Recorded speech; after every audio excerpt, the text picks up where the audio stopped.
նեղ մասնագիտացումը դա գործարքներով խորհրդատվություն տալն է, կորպորատիվ իրավունքով եւ առանցարակ գործարքներով, ու այդ սահմանային գործարքների հետ կապված շատ բան է,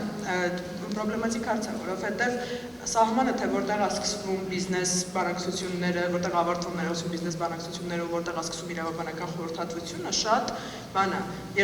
երբեմն հստակ չի։ Ինչ մոտեցում ես ունեմ ու ինչ ենք մենք փորձում, ոնց ենք մենք փորձում հաճախորդների հետ աշխատել, նախ շատ հստակ հաճախորդները միշտ պետք է իմանան, որ մենք բիզնես խորհրդատուներ չենք, մենք հոգեբաններ չենք, ինչի, որովհետև երբ որ հաճախորդը տալիս է հարց եւ դրան պատասխան է ստանում, հաճախորդը ենթադրում է, որ մենք գիտենք ինչի մասին ենք խոսում, մենք դրա մասնագետն ենք եւ պետք է ինքը վստահի այդ խորհրդին։ Երբեմն ես ինչ եմ տեսնում ու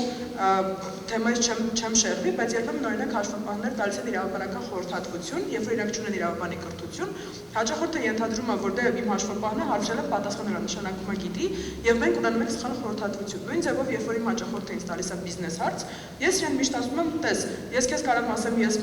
ինչ եմ մտածում դրա մասին, դա իմ անձնական կարծիքն է եւ 10 հատ դիսկլեյմեր կանեմ, թե ինչի պետքա դրան չվստահել, բայց միշտ իմ կարծիքով պետքա հստակ լինի հաճախորդների համար, որ մենք բիզնես խորհրդատու չենք, մենք հոգեբան չենք, որպեսզի հետո մենք չունենանք իրավիճակ, որ ասի դե ես քո խորհրդին հետևեցի, գնացի բիտքոինը բան արեցի, վաճառեցի այդքան, հիմա բիտքոինը շատ թանկացել է, ինչի խորհրդվեցի, բայց մի բան միայն ձեր ժամանակից շատ հերթից դուրս եկա կներեք բանաները չտանելով,